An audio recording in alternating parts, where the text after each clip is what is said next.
Les éditions Sixtrid, avec l'aimable autorisation des éditions Sonatine, présentent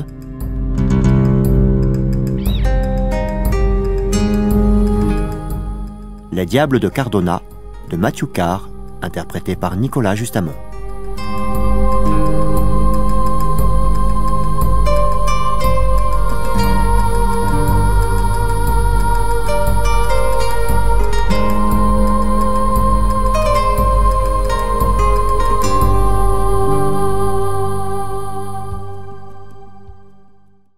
Le 20 mars 1584, au petit matin, quand il émergea des brumes de l'alcool, le père Juan Panales vit sa jeune servante Inès allongée nue à ses côtés. C'était le lendemain du jour de la bête, et le petit corps maigre qu'il avait brièvement excité au cours des festivités de la nuit prenait à présent tellement de place qu'il la réveilla en la poussant du coude, manquant la faire tomber de son étroite couche. Inès savait ce qu'on attendait d'elle. Elle s'extirpa encore tout endormie dessous les couvertures, enfila sa robe et attacha ses cheveux en arrière dans la pénombre de la chambre avant d'aller préparer en silence le petit déjeuner. Le prêtre roula sur le dos et ferma les yeux, s'efforçant vainement d'ignorer sa langue pâteuse et les élancements dans ses tempes. Il finit par renoncer et redressa sa pesante carcasse. Il s'assit au bord du lit en chemise de nuit, ses grands pieds posés à même le carrelage froid, et grimaça en sentant l'odeur âcre de sexe, de vin et de bière rance, et en voyant sa bourse vide sur sa table de chevet. Il ne se rappelait pas quelle somme il avait perdue, ni si c'était aux cartes ou aux dés, mais il savait qu'il avait beaucoup perdu. Tout en se disant qu'il y aurait d'autres parties et de meilleures soirées, il alla pisser dans les latrines et maudit la bite flétrie qu'il avait une fois de plus écartée du chemin de la vertu. Il la lava, la rinça, puis se passa une éponge sur le visage et le corps avant de manger le pain, les œufs et le jambon qu'Inès lui avait préparés. Après avoir fait passer cette collation par un verre de cognac, il enfila ses vêtements, d'abord l'aube blanche, puis la micte par-dessus ses épaules, suivie par la longue cape noire. Même quand il eut revêtu les apparences de la piété, sa conscience lui dit qu'il n'était pas en état d'administrer les saints sacrements. Or, au cours de toutes ces années passées dans ces montagnes, il n'avait jamais manqué de célébrer l'Eucharistie, quelles qu'aient été ses frasques de la nuit. Dehors, le soleil profilait ses premiers rayons rouges au-dessus des pics et du massif imposant qui séparait le peuple élu par Dieu de ses ennemis. Il entendit le cours d'eau dévaler le flanc du ravin, plus bruyant que d'habitude à cause de la fonte des neiges, et le chant des premiers oiseaux du matin dont il ignorait les noms et qu'il se souciait peu de connaître.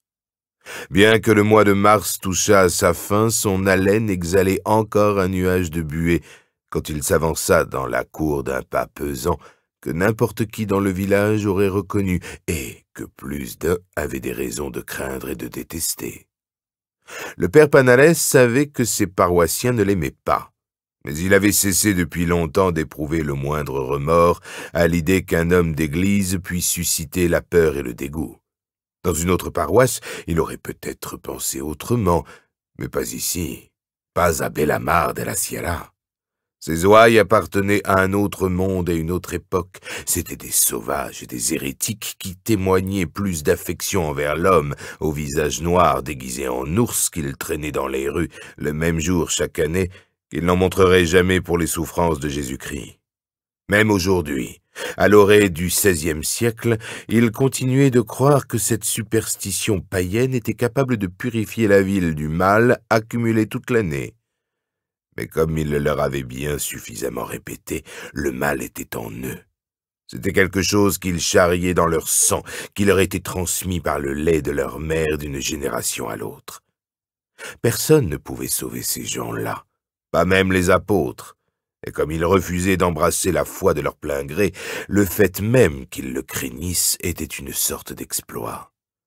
Mais ce matin-là, ils ne tiraient aucune satisfaction du pouvoir qu'il avait sur eux, juste de l'amertume et du ressentiment après les 7 années qu'il avait gâchées dans ces montagnes, alors que tant d'autres qui lui ressemblaient, et ne valaient certainement guère mieux que lui, avaient obtenu des postes plus élevés dans les cathédrales de Ségovie et Salamanque, ou de riches paroisses et gras bénéfices en Castille, Valence et Andalousie et d'autres lieux, où ceux qui servaient Dieu et son Église recevaient leur juste récompense sur la terre comme au ciel.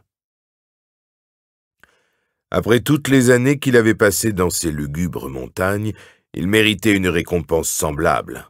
Et pourtant, aucune perspective de changement de situation ne se profilait, malgré les nombreuses lettres qu'il avait écrites à l'archevêque, des lettres dans lesquelles il implorait son transfert dans une autre paroisse, en rappelant ses efforts désintéressés et incessants pour planter les graines de la vraie foi dans un sol aussi aride.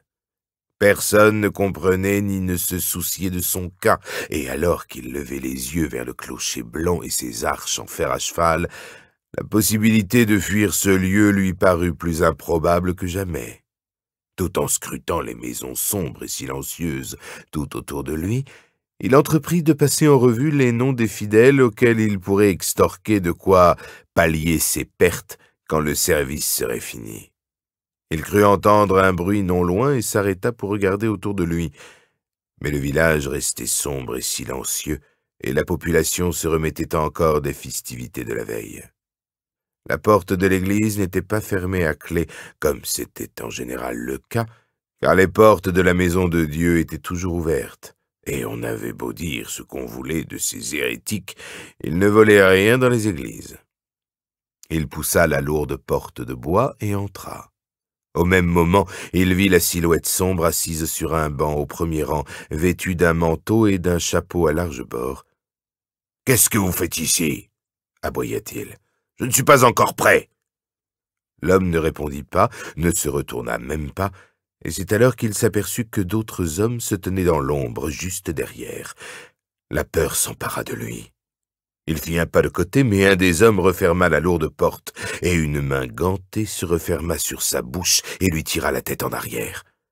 Avant qu'il puisse émettre un son, la lame pénétra sa gorge et la trancha d'un mouvement fluide, pénétrant profondément dans la chair et sectionnant la trachée juste en dessous de la pomme d'Adam. Tout cela fut accompli si rapidement que le prêtre ne ressentit aucune douleur, juste un choc infini, alors que la poigne se relâchait et qu'il titubait en avant, une main serrée sur sa gorge tranchée dans une vaine tentative pour endiguer le flot de sang chaud qui ruisselait irrésistiblement entre ses doigts. Directement en face de lui, il vit les épaules blêmes du prince de la paix flottant dans l'obscurité juste au-dessus de l'autel, ses bras tendus, sa tête couronnée éclairée par les rayons de lumière qui traversaient les vitraux en ce début de journée, dont le prêtre savait qu'il ne verrait pas la fin. Pour la première fois depuis de nombreuses années, il voulut sincèrement baiser ses pieds percés de clous et implorer le pardon, parce qu'il savait maintenant que son âme ne serait pas sauvée et qu'il n'y aurait pas de résurrection pour lui. Le prêtre tendit une main vers l'autel, s'efforçant toujours de respirer désespérément, quand l'une des silhouettes sombres lui planta dans le bas du dos une épée, l'enfonçant si profondément que la pointe traversa l'estomac et ressortit. Même alors, il demeura debout, avançant les pieds tel un danseur pesant et tentant de rester vertical. L'homme qui était assis finit par se lever et s'approcha de lui, et l'incrédulité et l'incompréhension accrurent la terreur du père Panalès quand ce dernier vit la masse en argent qui pendait au bras de l'homme, avec sa boule hérissée de piquants et le manche à la prise en cuir.